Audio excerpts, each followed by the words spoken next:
영양제 꼭 넣어야 돼요? 다육이는 영양이 필요 없다는데 16가지의 영양으로 16대 원소로 질소, 인산, 가리, 망간, 몰리브덴, 뭐 칼슘, 칼륨 여러가지 16가지의 성분들로 구성이 돼 있고, 식물은요 두둥 24년 2월 18일 이쪽에 우리 월드컵 동네 아저씨들이 뻥 축구를 하는 바람에 으악! 뭐 이렇게 소리가 날 수가 있어요. 양해를 부탁드립니다.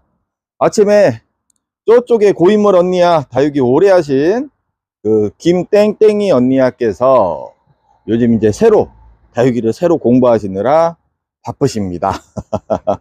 우연히 또 본인을 알게 돼서 다시 한번 차근차근 한번 뭔가 여태까지 내가 잘못했던 게 뭔가, 물론 제가 말씀드린 게 다 맞는 건 아니지만 그래도 영상 좀 보시고, 그래도 이런 면에서는 뭔가 좀 맞는 것 같네 이렇게 여지신 것 같습니다. 그래서 지금 대바람부터 12월 메이트 파란색을 물어보셔서 한 숟갈을 퍼주시려고 해서 바로 그냥 영양이라는 것이 꼭 있어야 되느냐 없어야 되느냐를 논하기 전에 식물은 16가지의 원소로 구성이 되어 있습니다. 그래서 제가 다육식물이나 실내식물이나 반려식물이나 일반 작물 포함 부족한 것을 채워준다, 이런 개념으로 실행을 하고 있고요. 영양제를 넣어서 쑥쑥 키우자 그렇게 말씀은 드리지 않습니다.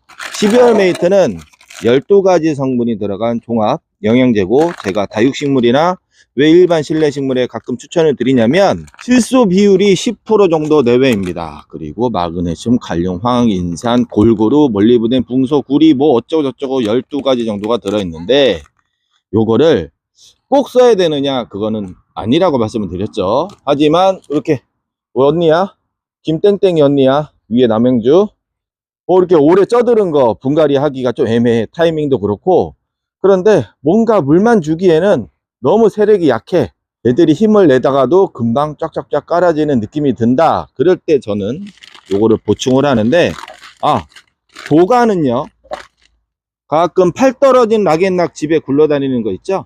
이런 빵끈으로 한번 쪼매 가지고 이렇게 딱 놔두면 산소가, 공기가 안 돌아가면 아주 오래 씁니다. 아까 밥숟가락을 말씀하셔서 이게 12월 메이트가 알갱이가 되게 작아요. 이렇게 돼 있어요. 여기에 색깔이 좀 들어가 있는 게 있고, 이렇게 잘 보시면 빨간색하고 뭐 이런 것도 있습니다. 이렇게 그냥 한 꼬집이 뭐 기준이 다르겠죠. 딱 보시면 이렇게 몇 알 안 들어가 있어요. 그쵸.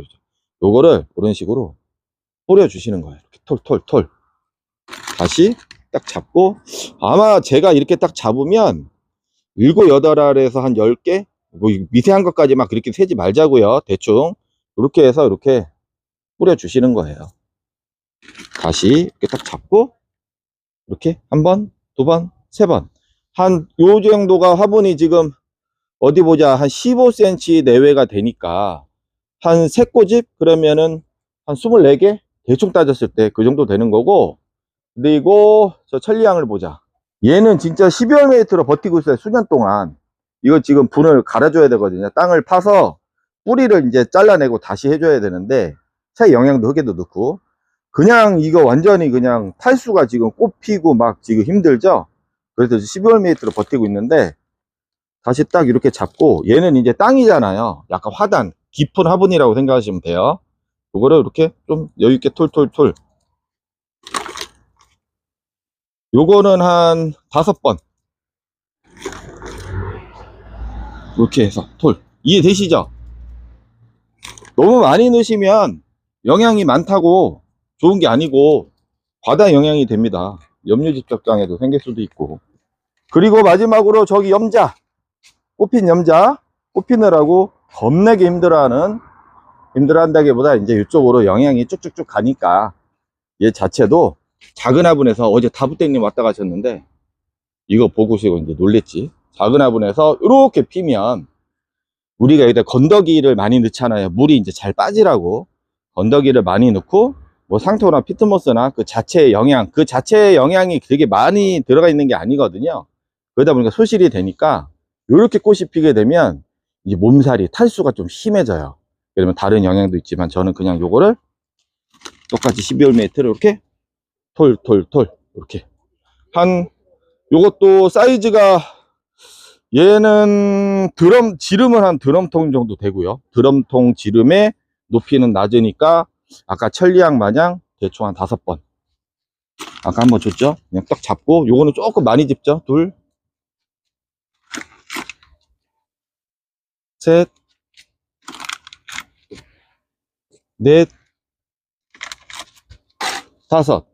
야, 이게 충분해? 부족합니다. 저는 영양제를, 우리가 이제 나중에 제가 설명을 드리겠지만, 유기질 비료, 펠렛 형태로 말린 거, 그 다음에 이런 화학 비료, 무기질 비료, 일반적인 영양제가, 퇴비 가축분은 중간이라고 보고요. 그것도 영양입니다. 퇴비는 중간이라고 보고, 유기질 비료, 무기질 비료를 나눴을 때, 어느 거든 뭐 좀 부족한 듯이 넣어 주셔야 오히려 더 안전하고 좋습니다. 왜냐하면 우리가 뭔가 많이 뿌려줬을 때 풍족할 것 같지만 그게 오히려 마이너스가 될 수가 있어요. 그리고 또 하나, 집에서 이제 영양제를 활용하실 때 오해하시는 거, 우리 왜 저기 다이소 같은 데 가면 탁 꽂는 거 있죠. 식물이 비실비실하니까 넣어 주시는데 엄밀히 말씀드리면 비실비실할 때는 필요가 없어요. 영양제가 흡수를 잘 하려면 뿌리 세력이 좋아야 돼요. 정상적인 컨디션을 가져야 돼요. 정상적인 컨디션을 가진 게 좋은 것이지, 대부분 이제 입문하시는 분들, 특히 거실에서 키우거나 베란다에서 키우실 때 자꾸 식물이 잎이 말라가 그 영양 부족이 이제 꽂으시는데, 그게 아니라 그거는 뿌리 자체가 이상이 있는 거예요. 근데 솔직히 초보자분들은 판단하기 어렵습니다. 그래서 대부분 그런 과정, 영양제도 꽂아보고 모두 줘보고 하다 보니 이제 시간이 지나면서, 아, 이거는 근본적으로 영양이 부족해서 문제가 아니라 내가 뿌리 관리, 물 관리가 잘못됐구나라는 거를 이제 느끼실 수가 있는 거죠. 근데 지금 일반 매니아 분들 기준으로 어느 정도 다육식물을 조금 한 1, 2년 이상 키우신 분들한테는 이 원리만 조금 이해하시고 가끔씩 보충을 해준다, 이렇게 생각하시면 딱 좋습니다. 그래서 이렇게 댄섬 낮은 형태의 화분, 얘가 뭘 먹겠어요. 그래서 가끔 저는 칼슘도 타주기도 하지만 12월매에 이렇게 톨톨톨 매달 올려주기도 합니다. 가끔 이렇게 또 문의들 하십니다. 그러면 흙에 우리가 비빔밥 만들 때, 밥 만들 때 영양제를 넣으면 좋지 않느냐? 뭐 틀린 건 아닌데, 저는 기본적으로 우리가 이 배합토 안에다가 이거를 섞어서 만들 수도 있어요. 가능은 한데, 제가 항상 말씀드릴 때 식물 자체 피트모스라든가 저희가 사용하는 1, 2번 배합토나 2번 피트모스 기본적인 영양 미생물이 들어있고, 상토도 기본적인 영양이 살짝 조금은 들어있는 거거든요.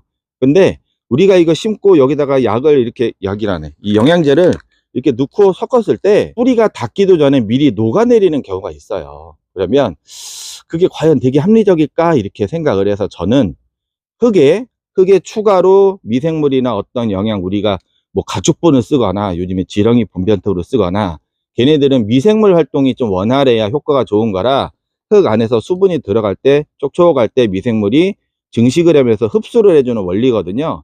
그런 경우를 제외하고는 그냥 심어 놓고 3, 4개월에서 5, 6개월, 7, 8개월이 지나서 양분이 소실되거나 흙이 좀 거칠어질 때 추가로 뭐 12월 메이트라 뭐 오스모코트 뭐 여러 가지 활용하시잖아요.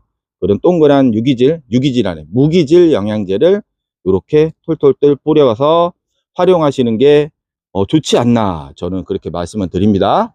항상 말씀드리지만 저 일제 써요, 저 미제 써요, 저 국산제 써요, 중국제 써요. 그게 중요한 게 아니라 보증성분이 어디 갔냐, 여기 뒤에 있을 건데, 여기 뒤에 있어요. 뒤에냐 앞에냐.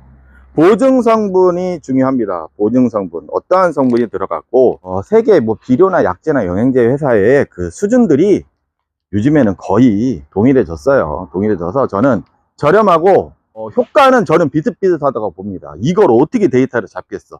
뭐가 좋은지 어떻게 데이터를 잡겠어? 하지만 12가지 영양이 들어가고 이게 1kg거든요. 1kg에 8,000원짜리에 가정용 이런 거는 거의 시중에 없습니다. 제가 이거 팔아서 부자가 될 수 없습니다. 다육식물의 재배력을 만드는 과정에서 부족할 때 요 정도 저렴한 거, 12가지 영양이 들어간 거, 골고루 들어간 거를 넣으면 좋지 않을까, 그런 과정이 하나라서 저희도 다른 거 영양제도 추가로 팔 수도 있는데, 저는 여러분들한테 최소한의 비용으로 최대 효과를 느끼자, 이런 취지가 상당히 강합니다. 상당히 강해서 이런 것 좀은 그냥 활용하실 때 이렇게 활용하시라. 그리고 항상 아까도 그 땡땡이 언니야 남양주 말씀을 드렸지만, 우리가 이렇게 넣었을 때 근데 이거 갖고 되겠어? 그게 좋은 거예요. 알갱이가 작으니까 밥숟가락으로 푹, 그게 오히려 안 좋을 수도 있고, 항상 우리가 조금씩 쪼간 듯이 관리를 하는 게 어찌 보면 얘네들한테 더 좋은 결과물이 나오는 것 같습니다. 영양제 꼭 넣어야 돼요? 다육이는 영양이 필요 없다는데 16가지의 영양으로 16대 원소로 질소, 인산, 가리, 망간, 물리부된, 뭐 칼슘, 칼륨 여러 가지 16가지의 성분들로 구성이 돼 있고, 식물은요. 하지만 우리가 다육식물의 특성상 과비, 과다한 영양보다는 적절한 게 제일 무난하게 관리가 되니까 그렇게 말씀을 하는 것이지, 영양이 결코 필요가 없다 그러면 이렇게 됩니다. 여기 물에서 10년 특별한 영양 없이 그냥 가끔 어쩌다 주는 걸로 이렇게 자란 건데, 물에서 10년 이렇게 갈수록 작아지고 퇴화가 될 수도 있습니다. 저는 그렇습니다. 좀 풍족하고 풍성하고 새끼도 잘 달고, 노화가 되더라도 10년 이상 키워서 노화가 되더라도 이렇게 풍성하게 주렁주렁 알맹이가 달릴 수 있게 우리 반려식물을 그렇게 관리를 했으면 좋겠다. 저는 그런 취지가 더 세서 이렇게 보충하자고 말씀을 드립니다. 그럼 저는 또 다음에 뵙겠습니다. 안녕히 계세요.